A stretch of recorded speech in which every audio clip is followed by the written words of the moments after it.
अंग्रेजों का ये पोजीशन था, आप एक नेशन नहीं है, जब तक आप एक नेशन नहीं है आपको डोमिनियन स्टेटस नहीं दिया जा सकता। जैसे सैफ अली खान ने एक इंटरव्यू में कहा था that it was the British who gave us the concept of India, there was no concept of India before the British, and he is obviously drawing from the Romila Thapar school. फिर एथनिसिटी का जो obsession होता है वो भारतीय है ही नहीं। We are more focused on मानसिकता and consciousness as opposed to ethnicity and blood. दूसरा, आप नाम के तो हिंदू रह गए, लेकिन आपका जो सोच विचार है, आपकी जो देखने की जो शैली है वो पूरी तरह से बदल हो गया। So you are Christianized Europeanized Hindu and you are not a Hindu Hindu. जब भारत अपना केस बना रहा था अंग्रेज के सामने कि हमें भी डोमिनियन स्टेटस दे दो, तो अंग्रेजों का ये पोजीशन था, आप एक नेशन नहीं है, जब तक आप एक नेशन नहीं है आपको डोमिनियन स्टेटस नहीं दिया जा सकता है। सो इनके नेशन का डेफिनेशन क्या था? That you should be either one religion, one race or one language. So obviously Europe जब नेशन की परिभाषा को देखता है, वो एक संकुचित परिभाषा है, it's a very narrow definition.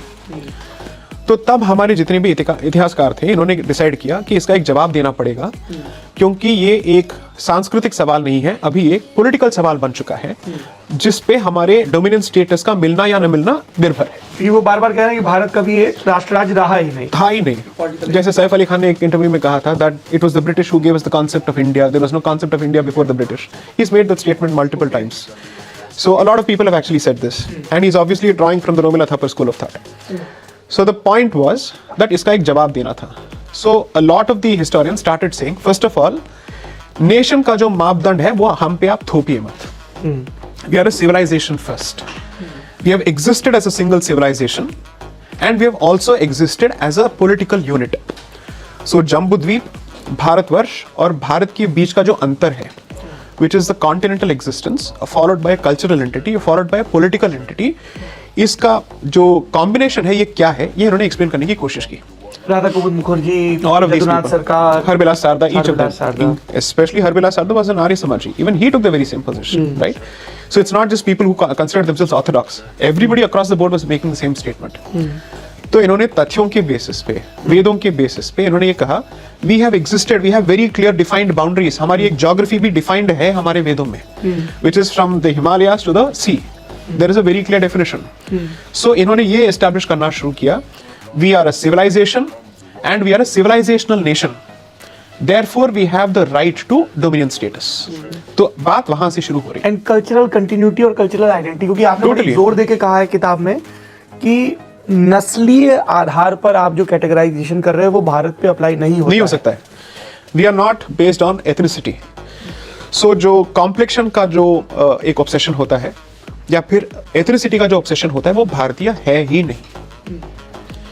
We are more focused on मानसिकता and consciousness as opposed to ethnicity and blood. आप ऐसे बहुत सारे राजाओं को भारतीय राजा मानते हैं जो आपको एथनिकली इंडियन तो नजर नहीं आएंगे. For that, let's think of Harshvardhan. He comes closer to the Chinese Tibetan tribes. वो वहाँ से आ रहे हैं. Okay. Kanishk. Oh, sorry, not Harshvardhan. At least Harshvardhan you can say is from Kannauj. Kanishk is what I meant. Then you think of a lot of kings from the Bactrian region, जो वाहिक प्रदेश है, according to our sources. Those people who were even descendants of the Greeks, जो Indo-Greek kingdoms थे, इनको भी हमने we didn't think of them as Yavanas. Once they started interacting with us, once they settled with us, and once they started assimilating with our culture, हमने इनको भारतीय मानना शुरू कर दिया. समायोजन की वृत्ति होनी चाहिए. Assimilation at some point, right? So let's look at it this way. Kabul shahi kingdoms जो थे वो हिंदू शाही किंगडम्स जो थे, until the fall of Kabul to the conquest of Islam, it was still a Hindu region, right? But आप Hindu reason किस चीज को कह रहे हैं? After the invasion of the Greeks. और जहां पे ग्रीक कल्चर भी आ चुका है, सो हेलेनिक कल्चर भी आ चुका है और भारतीय कल्चर भी है, फिर भी आप उसको अपना ही एक अंग मानते हैं. पूरा काबुल से लेकर कंधार तक की. Clearly there is no ethnicity that is driving this, right? North east में जितने सारे ट्राइब्स हैं, फर्स्ट ऑफ ऑल आदिवासी और मूल निवासी ऐसे शब्द का तो मैं प्रयोग नहीं करूंगा, because that's introduced by the coloniser. I will call them either जनजाति और पंचमा. हम पंचम किन को कहते हैं? पंचम वर्ण शब्द जो इस्तेमाल होता है. एग्जैक्टली. सो जो चतुर्वर्ण सिस्टम के बाहर होते हैं उनको आप पंचम कहते हैं, right?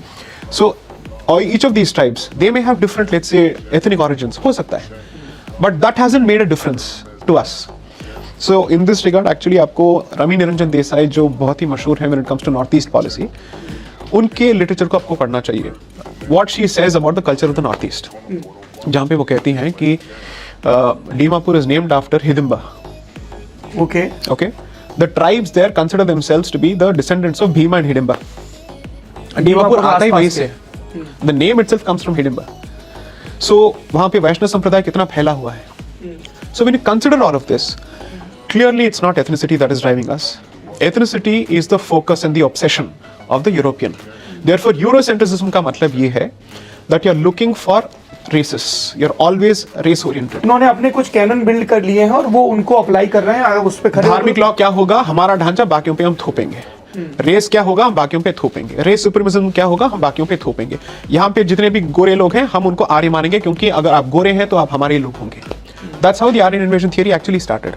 So here I specifically quote multiple authors, including Nicholas Dirks, जिनका कास्ट ऑफ द माइंड पढ़ना बहुत ही जरूरी है, क्योंकि मेरे मुताबिक इससे बेहतर स्कॉलरशिप तो आज के डेट में जाति पे नहीं निकला है। 92 से लेकर 2002 तक 10 साल तक ये पेपर्स छापते रहे। Finally that culminated into a fantastic book called Caste of the Mind. Why is it called Caste of the Mind?